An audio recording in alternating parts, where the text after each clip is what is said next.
So hello friends, welcome to you all. एक बार फिर से आप सभी का स्वागत है हमारे इस ऑनलाइन स्टडी चैनल पे। तो दोस्तों, आज के इस वीडियो सेशन के माध्यम से हम देखने वाले हैं एक और इम्पोर्टेंट सेशन की बात करेंगे इस वीडियो सेशन के माध्यम से, जिसमें कि हम देखने वाले हैं डीआई को। डीआई यानी कि दोस्तों डाटा इंटरप्रिटेशन होता है। यानी कि आप सभी जानते हैं कि यहाँ पे आपको कुछ डाटा दिए रहते हैं, कुछ डाटा दिए रहेंगे जो कि या तो आपके टेबल के फॉर्म में हो सकते हैं, या तो आपके line graph, bar graph, pie chart और केसलेट के फॉर्म में कभी-कभार, और कभी-कभार कुछ फार्मूला बेस्ड डीआई भी हो जाते हैं।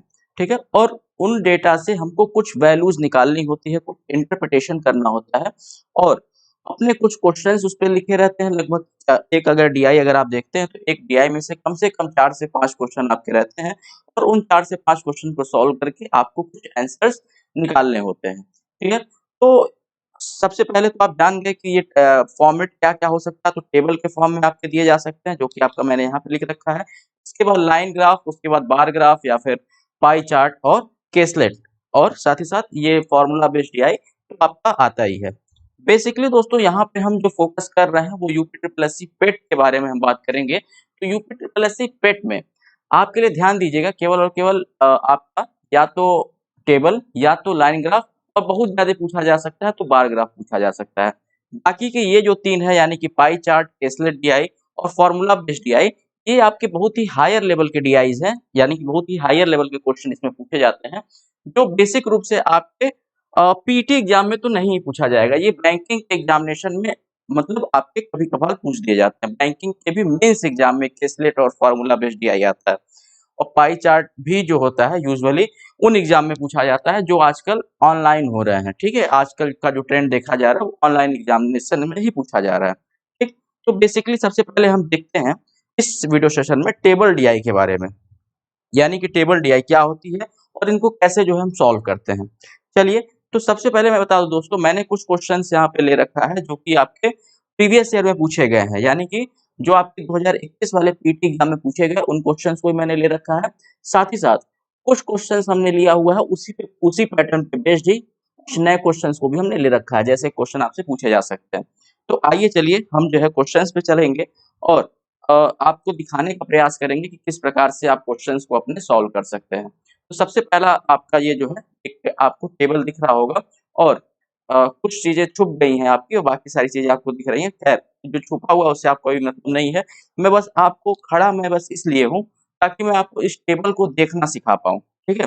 देखिए, आपको ये क्या लिखा हुआ है क्वेश्चन, ये आपको नहीं पढ़ना है। इसमें बस यही लिखा रहता है कि आप तालिका को पढ़िए और इस तालिका के अनुसार से आप दिए गए प्रश्नों का उत्तर दीजिए। तो ये तो आप जान ही रहे हैं कि सारे ही क्वेश्चन में ये होगा।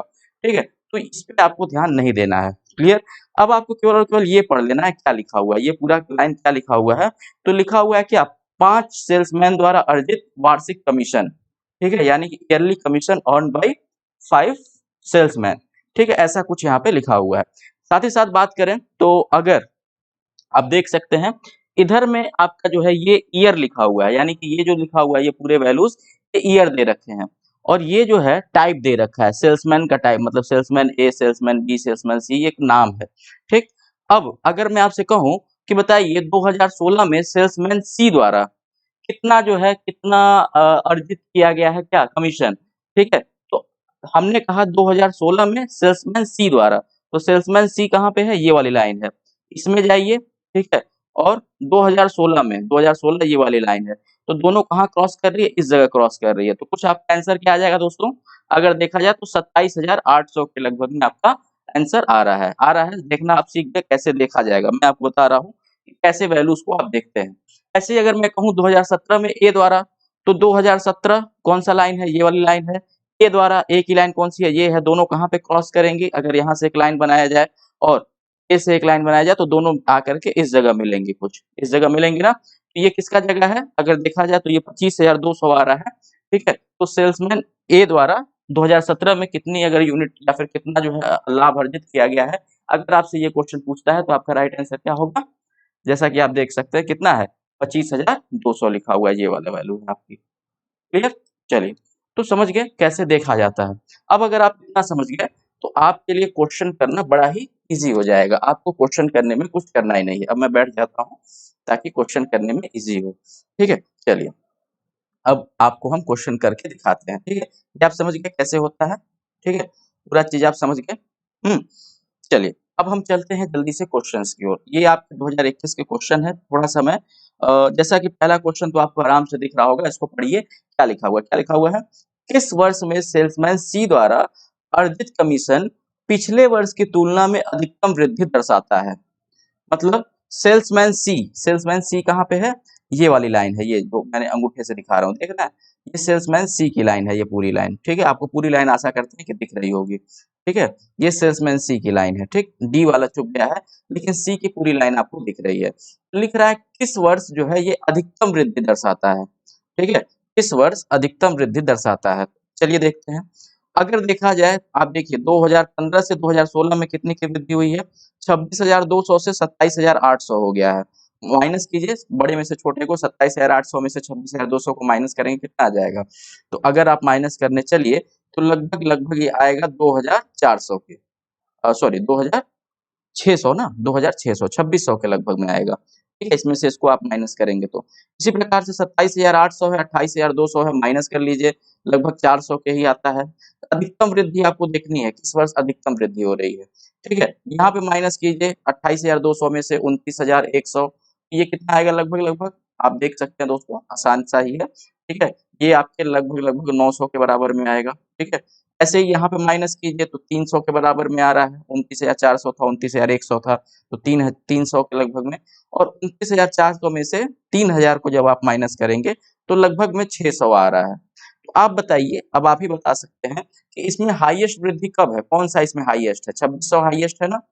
तो 2600 किस वर्ष था? आप देख सकते हैं 2015 से 2016 में जाने के लिए, यानी कि 2016 में इसने जो है अधिकतम वृद्धि दर्शाई है। क्लियर? तो इस क्वेश्चन का आंसर क्या हो जाएगा? 2016 हो जाएगा। सिंपल सा आप बता सकते थे। ऑप्शन नंबर ए आपका राइट आंसर। केवल और केवल आपको देख करके वैल्यूज को निकाल लेना है। समझ गए? ऐसे क्वेश्चंस को करने के लिए दोस्तों आपको मैक्सिमम जो टाइम लगना चाहिए वो आपकी मतलब 4 से 5 मिनट में आपके सारे क्वेश्चंस हो जाने चाहिए, ठीक है। मैं बस आपको समझाते हुए कर रहा हूँ, इस कारण से टाइम लग रहा है। आप जब एक बार सीख जाएंगे तो आपको टाइम नहीं लगेगा, ठीक है। मैक्सिमम 4 से 5, मतलब गिरते कंडीशन में 5 से 6 मिनट में आपके सारे पांचों क्वेश्चन लग जाने चाहिए, ठीक है। और अगर कोई हायर लेवल का हो तो 2 से 3 मिनट में भी लगा सकता है वो, ठीक है। जो अगर बैंकिंग वगैरह की तैयारी कोई करते होंगे उसमें तो आपके बहुत अच्छे-अच्छे लेवल के डीआई जाते हैं, ठीक है। चलिए मैं अब अपने आप को हाइड करता हूँ और दूसरे क्वेश्चन पे हम चलेंगे और उसको हम देखेंगे। चलिए 92वां नंबर क्वेश्चन आपके पास लिखा हुआ है। देखिए यहाँ पे क्या लिखा हुआ है कि वर्ष 2018 में बी का कुल कमीशन 5 वर्षों के 5 पांचों सेल्समैन के उसी वर्ष के कुल कमीशन का लगभग कितना प्रतिशत था? मतलब फिर से पढ़िए, वर्ष 2018 में, वर्ष 2018 में, ठीक है। चलिए इसको मैं सबसे पहले तो इरेज कर देता हूँ एक बार, ठीक है। इरेज मैंने कर दिया। वर्ष 2018 में मतलब इस वर्ष, ठीक है। ये पूरा आपको देखना है। क्या लिखा हुआ है? बी का कमीशन कितना है 2018 में? ये रहा। 2018 में 20 का कमीशन, बी का कमीशन कितना है? 28,000 के लगभग में है। क्लियर? चलिए इसको मैं एक नेक्स्ट पेज पे ले लेता हूँ, ठीक। ये देखिए, चलिए यहाँ पे आपको थोड़ा-सा अच्छा होगा जानने के लिए, ठीक है। और मैं अपने आप को दिखा भी देता हूँ। वही क्वेश्चन है, 92वां नंबर क्वेश्चन ही है। चलिए अब फिर से पढ़ते हैं इस क्वेश्चन को और देखते हैं क्या लिखा हुआ है। वर्ष 2018 में बी द्वारा अर्जित कमीशन, देखिए, चलिए मैं थोड़ा छोटा भी कर लूँ, ठीक है। वर्ष 2018 में बी द्वारा कमीशन, तो वर्ष 2018 में, ठीक है, देखिए यहाँ पे 2018, ठीक है, ये वाली लाइन थी, ठीक, ये वाली पूरी लाइन। और बी द्वारा कितना कमीशन अर्जित किया गया है? 28,000 का, ठीक है। 28,000 का वर्ष 2018 में बी द्वारा अर्जित किया गया है। उसके बाद क्या लिख रहा है कि कुल कमीशन का लगभग कितना प्रतिशत है? कुल कमीशन की लाइन कौन-सी है? ये वाली, सबसे नीचे वाली लाइन, ठीक है। अगर आप देख सकते हैं, तो जो सबसे नीचे वाली लाइन है, ये लाइन आप देखिए ध्यान से, ये वाली, ये कुल कमीशन की लाइन है, ये कुल योग करके लिखा हुआ है, ये पूरी लाइन वहाँ से वहाँ तक, ठीक है। यहाँ से लेकर के और ये पूरी लाइन जो है कुल कमीशन की है। बात समझ में आ रही है आपको? चलिए, तो कुल कमीशन का जो वैल्यू था वो कितना हो जाएगा इसी वर्ष, ठीक है। देखिए कुल कमीशन का इस वर्ष कितना वैल्यू है? देखिए यहाँ पे साफ-साफ लिखा हुआ है कितना, 1,46,000 के लगभग, मतलब हाँ 1,46,000 के लगभग में है, तो 1,46,960 यहाँ पे हो जाएगा, ठीक है। और चूंकि प्रतिशत निकालना था तो गुणा 100 कर देंगे, ठीक। प्रतिशत में आप जानते हैं प्रतिशत निकालने के लिए क्या करते हैं, प्रतिशत की साइन लगानी होती है तो गुणा 100 करते हैं, यानी कि लगभग लगभग आपका यहाँ पे लिखा हुआ है 28,000, ठीक है, बटा में 146960 और गुणा में 100। अब आप इसको क्या सॉल्व करने जाएंगे, ऐसे ऐसे काटने जाएंगे 2 से 4 से? नहीं, अप्रोक्सीमेट निकालना है। अप्रोक्सीमेट का मतलब एकदम एक्यूरेट नहीं, ठीक है, एक अंदाजा लगा लेना है, अंदाजा लगा लेना है। तो चलिए अगर हम इसको 14,000 के लगभग में मान लें, 14,000 कुछ था, ठीक है, चलिए अगर इसको हम 14,000 मान लेते हैं तो मतलब 14,000 नहीं, समझ लीजिएगा 1,40,000 अगर इसको मान लेते हैं, 1,40,000, तो इसका 10%, आप जानते हैं कि 1,40,000 का 10% निकाला जाएगा तो पीछे से एक जीरो कैंसिल हो जाता है, यानी कि 14,000 के लगभग में आ जाएगा, ठीक है, पीछे से एक जीरो कैंसिल हो जाएगा, यानी कि 14,000 के लगभग में इसका 10% आएगा, ठीक है। अब 14,000 10% है और यहाँ पे देखिए 28,000 है, तो 14,000 का दुगुना होता है ना 28,000, यानी कि लगभग लगभग भाई 10% का दुगुना कितना हो जाएगा 20%, यानी कि ऊपर जो वैल्यू दे रखी है वो 1,40,000 के लगभग लगभग 20% के बराबर है, लेकिन थोड़ी सी कम है, क्यों? क्योंकि यहाँ पे 669 ये भी तो था, ठीक है, लगभग 7,000 का लगभग और यहाँ पे डिफरेंस दे रखा है, देखिए आप जैसे जैसे 14,000 तो है और 14,000 में कुछ और प्लस है, ठीक, तो थोड़ा सा जो है 20% से थोड़ा सा कम है। ऑप्शन में देख लीजिए कौन से जो है ऑप्शन में 20% से थोड़ा सा कम है। एक ही ऑप्शन आपको दिख रहा है, ऑप्शन नंबर ए, यही आपका राइट आंसर हो जाएगा और इसी को आप करके आ जाएंगे। बस आपको एक अंदाजा लगा लेना था कि कहाँ तक आपका जा सकता है। क्लियर? अंदाजा आप लगाना सीख गए, कैसे करेंगे? कोई दिक्कत? ठीक है, ये मैं क्वेश्चन अपने से नहीं, ना ही ऑप्शन में अपने से रखा हुआ हूँ, पीटी 2021 का क्वेश्चन है ये, ठीक है, कर लेंगे आप। चलिए, आसान सा था, कुछ आपको नहीं करना था। अगर आप थोड़ा सा दिमाग का यूज कीजिए, फिर से मैं दिखा देता हूँ। देखिए 1,40,000 का 10% कितना होगा? अगर मैं आपसे कहूँ कि 100 का 10% कितना है, तो 100 का 10% आप तुरंत कह देते हैं कि 10 होता है। क्या कर रहे हैं? पीछे से एक जीरो कैंसिल कर दे रहे हैं या फिर पीछे से एक डिजिट हटा दे रहे हैं। ठीक है? इसी प्रकार से अगर मैं आपसे कहूँ कि 1,40,000 का 10% कितना होगा? तो पीछे से एक जीरो हटा देंगे, 14,000 होगा और ऊपर वाली जो वैल्यू थी वो 28,000 थी। तो 14,000 के दुगुना के लगभग में आता है, यानी कि 10% का दुगुना लगभग 20% के लगभग में आता है। 20% के नियर अबाउट कौन-सा ऑप्शन था? 19.05% था। आंसर, बस आपको कुछ नहीं करना था। नेक्स्ट क्वेश्चन पे चलें, समझ में आ गया? चलिए नेक्स्ट क्वेश्चन पे चलते हैं। नेक्स्ट क्वेश्चन लिखा हुआ है, देखिए 93वां नंबर क्वेश्चन मैंने अपने आप को हाइड कर लिया है, ठीक है, 93 नंबर क्वेश्चन करने का प्रयास करेंगे।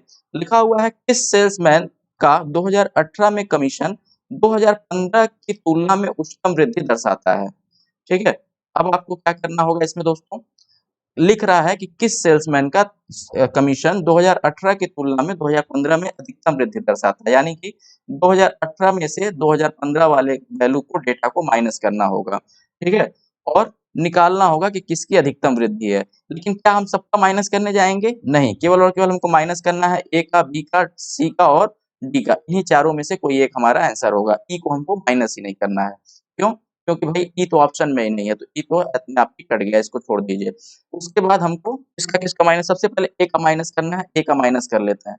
तो ए का 2018 में कितना था? 2018 में ये वैल्यू है और ए का यानी कि ये वैल्यू कितनी हो जाएगी? देखिए कहाँ पे कट कर रहा है, इस जगह कट कर रहा था, यानी कि 29,800, ठीक है। अब आप इसको मन में माइनस करेंगे, ये सब लिखना नहीं है आपको। 29,800 में से क्या माइनस करना है? 2015 का ए वाला, 2015 का ए वाला कितना है? 27,350 है, ठीक है, 27,350। अब इसको माइनस कीजिए, लगभग कितना आएगा?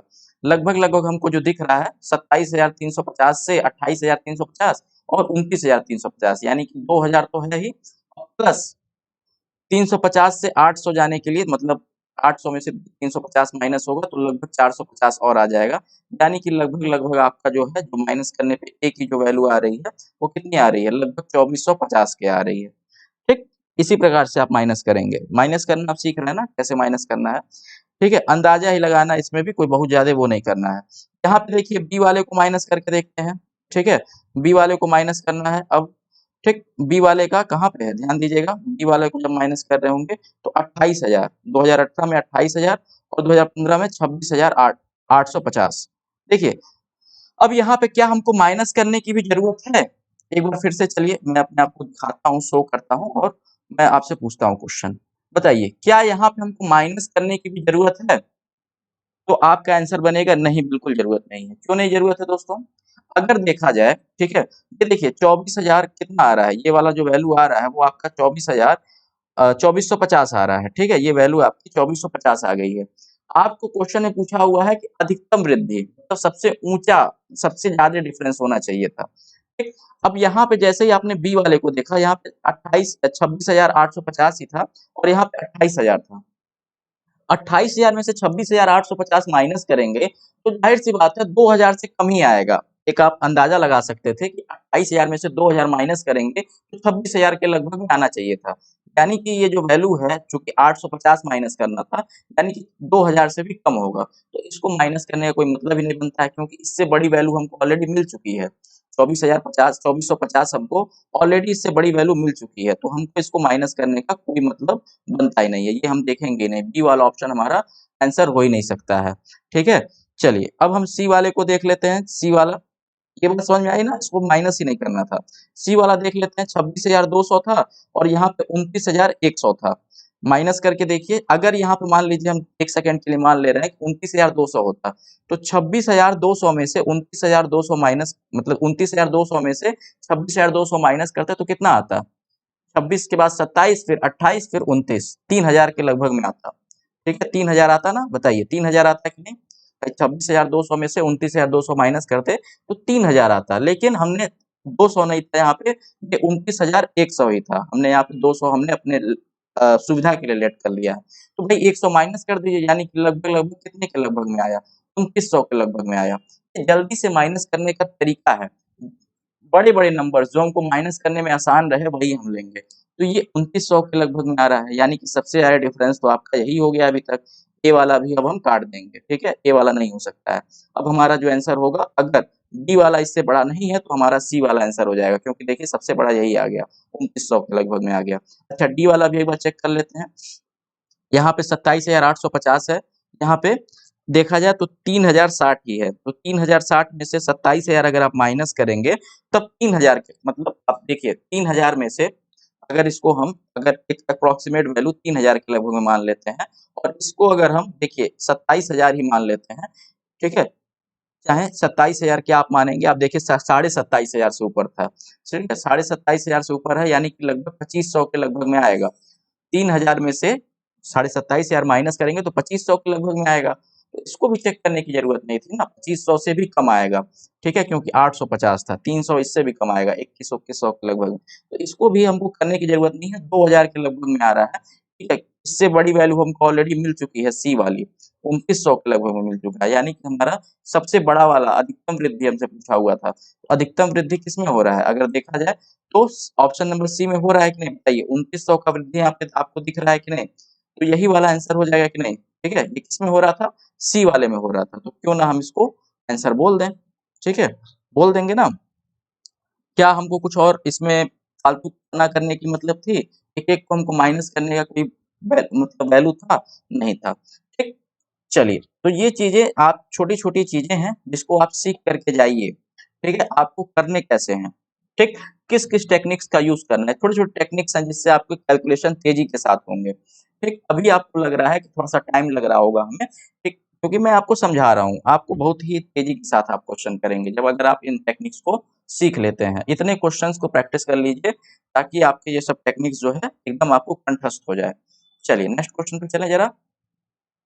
नेक्स्ट क्वेश्चन पे चलते हैं और नेक्स्ट क्वेश्चन का हम आंसर करने का प्रयास करेंगे। चलिए नेक्स्ट क्वेश्चन आप देखिए, क्या लिखा हुआ है?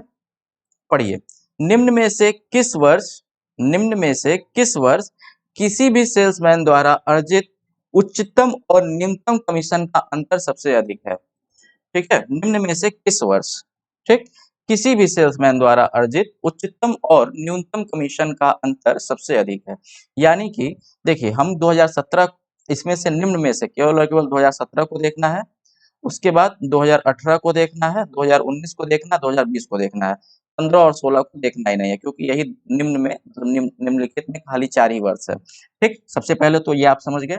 अगर 2017 में देखा जाए सबसे उच्चतम, 2017 में किसी भी सेल्समैन द्वारा मतलब कुल मिला के कहने का मतलब 2017 में सबसे उच्चतम वैल्यू इसमें से कौन सी है और सबसे न्यूनतम कौन सी है, उसमें से हमको माइनस कर देना है। ठीक है, सबसे हाईएस्ट वैल्यू में से सबसे लोएस्ट वैल्यू को माइनस कर देंगे, सब में से माइनस करके देखना है 2017 में भी, 2018 में भी, 2019 में भी, 2020 में भी, और हम देखेंगे कि किसका सबसे ज्यादा डिफरेंस आ रहा है। जिसका सबसे ज्यादा डिफरेंस आएगा, ठीक है, वो लिखा हुआ है ना, डिफरेंस सबसे ज्यादा किसमें है, इसमें सबसे ज्यादा अंतर है। ठीक, जिसमें सबसे ज्यादा अंतर होगा वही हमारा आंसर हो जाएगा।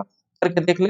चलिए, इसमें सबसे न्यूनतम वैल्यू देखिए कौन सी है, 25,200, 27,400, 28,200, 29,000, 28,000 कुछ। ठीक है, सबसे न्यूनतम हमको लग रहा है ये 25,200 और सबसे हाईएस्ट 29,800। तो 29,800 में से 25,200 को माइनस करेंगे, 25,200 को माइनस करेंगे तो लगभग क्या आ जाएगा, 4,600 के लगभग में आएगा। 4,600 मैं यहाँ पे लिख देता हूँ 2017 में। अच्छा, इसी प्रकार से 2018 में देखिए, सबसे हाईएस्ट कौन सा है, ये वाला है, ये सबसे हाईएस्ट है। सबसे लोएस्ट देखा जाए कौन सा है, सबसे लोएस्ट 28,000 है।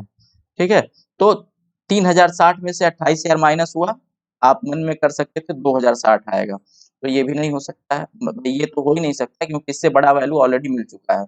ठीक है, ये तो आप तुरंत मन में कर लेते। चलिए 2019 का देखा जाए, सबसे हाईएस्ट वैल्यू कौन सी है, देखिए सबसे हाईएस्ट वैल्यू कौन सी है, 24,600, 28,500, 29,400, 29,800 या फिर 29,750। तो हमको दिखता है यहाँ पे ये आपकी सबसे हाईएस्ट है 29,800, और सबसे कम वाली कौन सी है, सबसे कम वाली देखी जाए तो 24,600 है ना। अब 29,800 में से 24,600 माइनस कीजिए, कितना आएगा, लगभग लगभग 5,200 के लगभग में आएगा। आप माइनस करके देख सकते हैं, 800 में से 600 गया तो 200, और 29,000 में से 24,000 गया, इस प्रकार से माइनस करते हैं भाई। 800 में से 600 माइनस कर दिया तो 200 आया। ठीक है, और 29,000 में से 24,000 माइनस किया तो 29 में से 24 माइनस तो 5,000, यानी कि 5,200। छोटे छोटे नंबर्स को बनाइए, अगर आप इसको 29,000 के रूप में देखेंगे तो आपको बहुत बड़ा लगेगा और आपको माइनस करने में बहुत मुश्किल होगा। 2020 में भी देख लेते हैं, सबसे छोटी वैल्यू कौन सी है। 2020 में सबसे छोटी वैल्यू हमको 27,000 दिखता है, और सबसे बड़ी वैल्यू जो दिखती है वो 32,000 दिखती है। ठीक, तो 32,000 में से 27,000 को माइनस करेंगे तो लगभग 5,000 ही आ रहा है। अब देखिए ये 5,000 है, ये 5,200 है। ठीक, तो सबसे बड़ा किसमें है, 2019 वर्ष में है, तो 2019 इस क्वेश्चन का राइट आंसर हो जाएगा। सबसे ज्यादा डिफरेंस किसमें है, वर्ष 2019 में था, तो 2019 इसका राइट आंसर हो जाएगा। बात समझ में आ रही है, क्वेश्चन एकदम क्लियर है। ये क्वेश्चन आपके 2021 वाले पीईटी का में पूछा गया था। ठीक है, 2021 वाले पीईटी का ये क्वेश्चन है। बात समझ में आ गई। चलिए, इसी क्वेश्चन पे बेस्ड एक और क्वेश्चन हम लगाते हैं जल्दी से, और इसको आप सभी इसमें ज्यादातर आंसर्स करेंगे। चलिए, ये देखिए यहाँ पर एक टेबल जो है बनाए रखा है। ठीक है, चलिए इस टेबल को हमें समझाना है थोड़ा सा, और हम अपने आप को खींच लेते हैं। देखिए ये कुछ टेबल बना रखा है, A B C D E F ऐसे कुछ दे रखा है, और ये मतलब छात्र के नाम है A B C D E F. इनके द्वारा इतिहास में, विज्ञान में, भूगोल में, अंग्रेजी, हिंदी और गणित, अलग अलग सब्जेक्ट में कितने कितने नंबर से लोग पाए हैं ये दिखाया हुआ है। यहाँ पे कुल योग दिखाया हुआ है कि ई द्वारा कुल अंक जो है 700, एफ द्वारा कुल अंक इतना। ठीक है, और यहाँ पे जो एकदम ये वाली लाइन आपको दर्शाई गई है, अगर इसको हम थोड़ा सा और इधर कर लें, ठीक है, और आपको दिखाने की कोशिश करें, तो ये वाली जो आपकी लाइन देख रहे हैं आप, ये कुल अंक है। मतलब अगर कहा जाए ए जो है इतिहास में कितना पाया है, 150 में से 75, यानी कि लगभग 50%। ऐसे ही बी कितना पाया है, 105। ये आप देख सकते हैं। ठीक है, और ये टोटल अंकों का जो योग है वो कितना है, 1,000 अंकों का टोटल एग्जाम था। इसमें से कितने कितने के अलग अलग सब्जेक्ट के दे रखे हैं और ये वैल्यूज दे रखे हैं। ठीक, टेबल समझ गया क्या दे रखा है। अगर मैं कहूँ कि बताइए बी द्वारा अंग्रेजी में कितना अंक पाया गया, तो अंग्रेजी में बी द्वारा कितना अंक पाया गया है, ये देखिए ये वैल्यू है, कितनी है, 130। बात समझ में आ रही है। ऐसे ही सी द्वारा हिंदी में 90 अंक, ठीक है, निकाल सकते हैं। तो ये सब चीजें आप देखेंगे कैसे, वो तो आप सीख गए। चलिए अब हम क्वेश्चन पे चलते हैं, और क्वेश्चन क्या कह रहा है, इस क्वेश्चन को लगाने का प्रयास करेंगे। देखिए क्वेश्चन आपसे पूछ रहा है कि छात्र बी द्वारा इतिहास और छात्र सी द्वारा किसमें, हिंदी में प्राप्त किए गए अंकों के बीच का प्रतिशत अंतर बताइए। ठीक है, छात्र बी द्वारा इतिहास में, छात्र बी द्वारा ये वाली लाइन है, द्वारा इतिहास में कितना अंक पाया गया, आप देख सकते हैं 105 अंक पाया गया, कितने में? 150 में से। तो 105 अंक पाया गया है 150 में से, कितना प्रतिशत है? तो भाई 150 का 10% कितना हो जाएगा? 15 हो जाएगा ना। एक जीरो हटा देते हैं, अभी जस्ट मैंने बताया है। 10% 15 हो जाएगा, और 15 सते आपका कितना होता है? 105 होता है, यानी कि लगभग ये भाई देखिए 10% कितना हो जाएगा? 15 हो जाएगा 150 का, ठीक है। और 15 सत्ते एक, यहाँ पे 105 था, यानी कि 7 से गुणा किया गया है। तो इधर अगर 7 से गुणा किया गया है तो इधर भी हम 7 से गुणा कर देंगे, यानी कि ये कितना प्रतिशत है? 70% है, ठीक है। आप चाहें तो इसको निकाल भी सकते थे ऐसे करके, 105 बटा 150 ऐसे करके आप निकाल सकते थे, गुणा 100 ऐसे मतलब प्रतिशत में आप निकाल सकते थे। लेकिन ऐसे हम क्यों करने जाएंगे, बहुत टाइम वेस्ट हो जाएगा, ठीक है। हम बस ऐसे निकालेंगे, 70% है, बात समझ गए? निकाल लेंगे। चलिए 70% कितना पाया भाई? इतिहास में इसने कितना प्रतिशत अंक पाया है? तो 70% अंक पाया है। अब हमको क्या निकालना है? छात्र सी द्वारा हिंदी में, छात्र सी द्वारा, ठीक है, ये वाली लाइन हिंदी में, हिंदी कहाँ पे है? ये रहा हिंदी में, 100 में से 90 अंक, यानी कि कितना प्रतिशत अंक? ये 70% और ये 90%।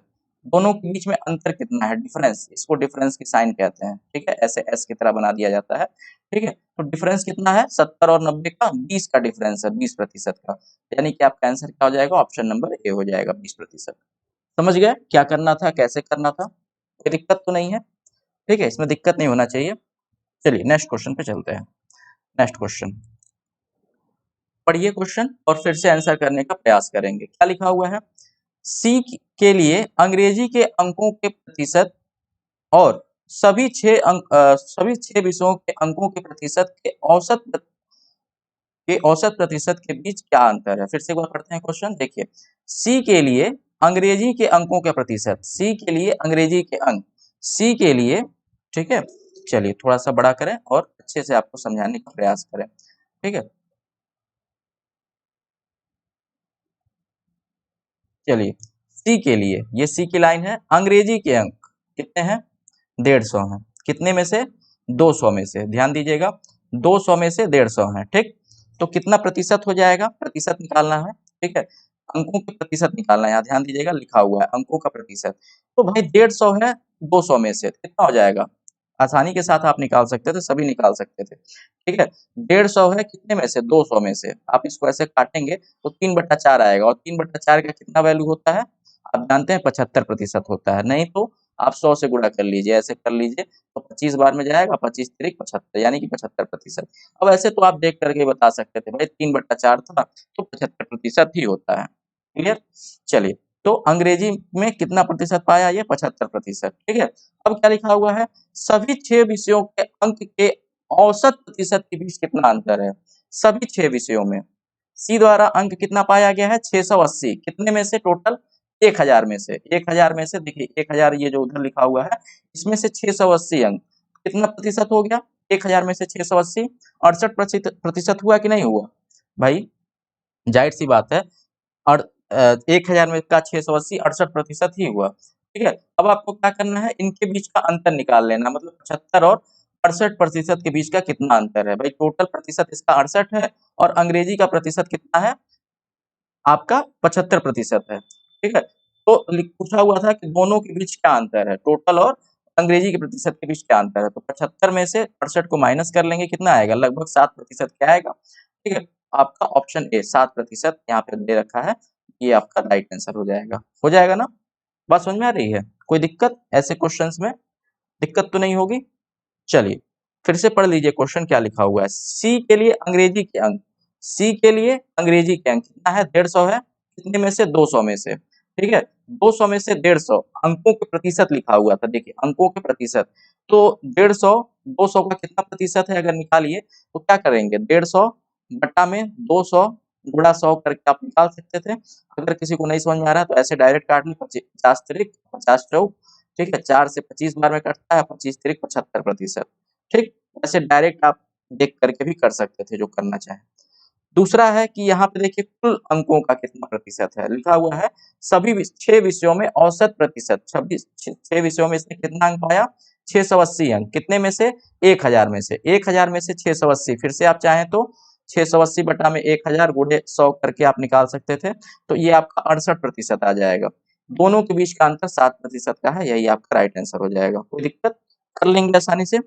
चलिए नेक्स्ट क्वेश्चन चलें। नेक्स्ट क्वेश्चन, ठीक है, लिखा हुआ है डी ने कितने विषयों में 70% से अधिक अंक प्राप्त किए हैं। डी ने, ये डी का अंक है पूरा, ठीक है, कितने विषयों में 70 से अधिक अंक प्राप्त किए हैं। अब इसमें आपको अप्रोक्सीमेशन का बहुत तगड़ा यूज करना है, अप्रोक्सीमेट वैल्यू आप कैलकुलेट आपको करना आना चाहिए। देखिए, अगर मैं कहूं कि इतिहास में डी ने कितना अंक पाया है, 85 अंक, कितने में से, 150 में से, 150 में से 85 है तो क्या 70 से अधिक है? भाई 150 अंक का 70% कितना होगा, 150 का 10% 15 होगा, और 70% देखा जाए तो गुणा 7 करना होगा। आप जानते हैं 15 को गुणा 7 करेंगे तो इधर भी भाई 10% क्या था, आप ध्यान से देखिए, मैं एक बार फिर से कह रहा हूँ, 150 का 10% कितना हो जाएगा, 15 हो जाएगा। ये 10% की वैल्यू है, तो 70% की वैल्यू, मतलब 7 गुणे 10 करेंगे तो इधर भी 15 गुणे भी 7 करना पड़ेगा, तो 15 सत्ती कितना होता है, 105 होता है। आप जानते हैं ना। चलिए, तो 105 होता है, तब ये जो है कितना होता है, 105 नहीं है, 105 से कम है, यानी कि ये जो है 70% नहीं है, ये आपको नहीं आपको लेना है। लिखा हुआ है कितने विषयों में अंक जो है 70% से अधिक है, केवल 70% से अधिक वाले को लेंगे, 70% को भी नहीं लेंगे, उससे अधिक वाले को ही लेना है, ठीक है। चलिए, ऐसे ही देखा जाए, 200 में से 115 नंबर पाता है ये विज्ञान में, तो 200 में से अगर हम देखा जाए 70% कितना होगा, 100 का 70% 70 होता है, तो 200 का 70%, भाई 100 का दुगुना 200, तो 70 का दुगुना 140, 140 अंक पाना चाहिए था, नहीं, कितना पाया, 115, ये भी नहीं 70% है। ये देखिए, 150 में से कितना चाहिए था 70 होने के लिए, अभी हमने कैलकुलेट किया 105 होना चाहिए था, 95 ही है, ये भी नहीं हो सकता है। फिर 200 में से 125 पाता है, 200 में से 140 होना चाहिए था, ये भी नहीं हो सकता है। 100 में से 65% ही है, ये भी नहीं हो सकता है। 200 में से 135, कितना, 200 में से 135, ठीक है, अगर 140 होता तब हो जाता, ये भी नहीं हो सकता है। यानी कि किसी में भी इसने जो है 70% अंक या फिर 70% से ऊपर इसने किसी में भी प्राप्त नहीं किए हैं, 70% तक भी नहीं पहुंचा है। तो इस क्वेश्चन का राइट आंसर क्या हो जाएगा, किसी भी सब्जेक्ट में नहीं पाया है, कोई नहीं हो जाएगा, ठीक है।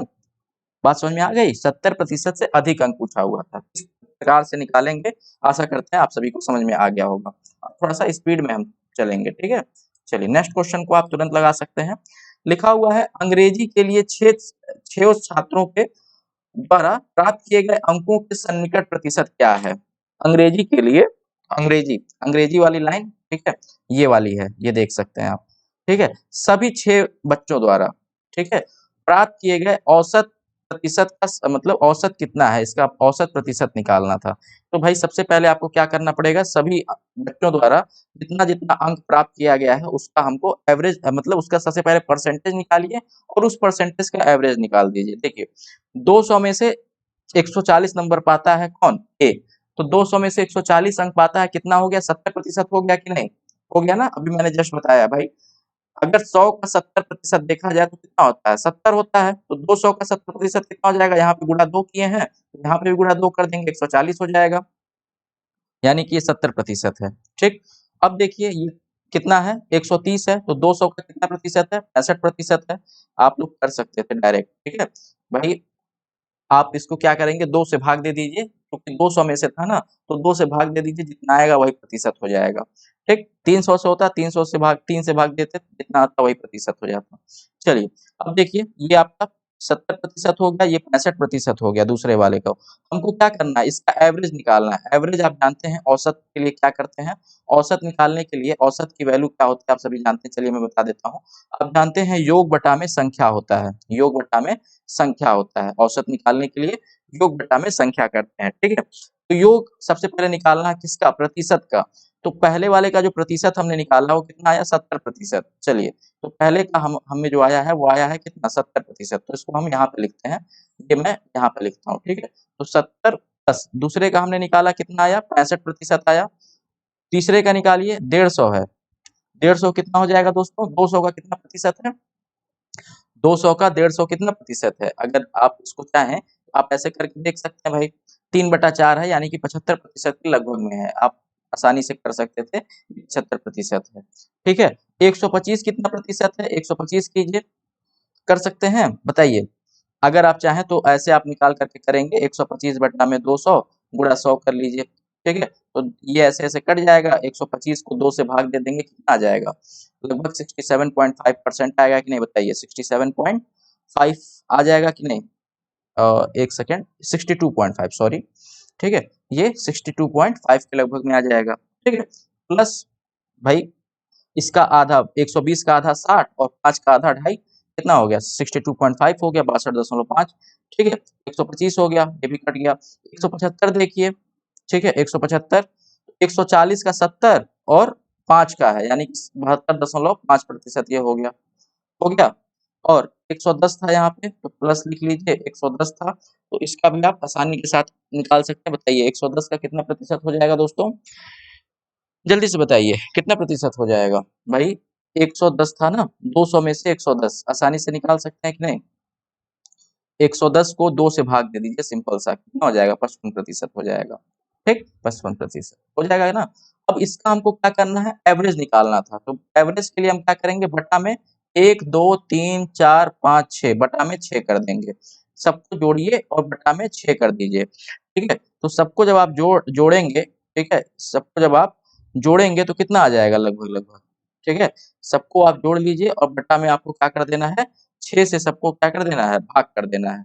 तो सबको सबको जोड़िए और बटा में 6 कीजिए, देखिए कितना आ रहा है, ठीक? चलिए करके देखिए कितना आ रहा है। सबको जोड़िए, थोड़ा-सा 1 सेकंड आप हमें टाइम दीजिएगा, थोड़ा फ़ोन यहाँ पे बज रहा है, ठीक है? 1 सेकंड में बता दे रहा हूँ। क्या है, सबको जोड़ना है, सबको जोड़ लीजिए, 65-65 आप बट्टा में 6 कर दीजिएगा, जो आएगा वही इसका आंसर हो जाएगा। तो इसका आंसर आप सभी लोग कमेंट करके कमेंट बॉक्स में बता दीजिएगा, ठीक है? इस वीडियो को यहीं विराम देते हैं। नेक्स्ट वीडियो में हम इसी टेबल डीआई का, ध्यान दीजिएगा, नेक्स्ट वीडियो में हम इसी टेबल डीआई का एक और क्वेश्चन जो कि आपके पीटी में पूछा गया ये वाला, और साथ ही साथ इसी पे बेस्ड एक और क्वेश्चन हम बात करेंगे, यानी कि 2 क्वेश्चन के ऊपर फिर हम बात करने वाले हैं नेक्स्ट वीडियो में, तो उसको भी ज़रूर देखिएगा। वहाँ पे हम कॉन्सेप्ट नहीं बताने जाएँगे, आपको तेज़ी-तेज़ी केवल क्वेश्चन से प्रैक्टिस कराएँगे कि किस प्रकार से आप क्वेश्चन को जल्दी-जल्दी लगा सकते हैं और किस प्रकार से आपको जो है टाइम नहीं लगेगा। ठीक है? चलिए, तो आशा करते हैं दोस्तों आपको ये वाला डीआई का सेशन पसंद आया होगा, 2 क्वेश्चन हमने देखा, ठीक है? और अगर आपको ये सेशन पसंद आया हो तो वीडियो को लाइक कीजिए, चैनल को सब्सक्राइब अगर आपने अभी तक नहीं किया है, इस चैनल को सब्सक्राइब कर लीजिए और साथ ही साथ बेल आइकन भी दबा लीजिएगा। धन्यवाद।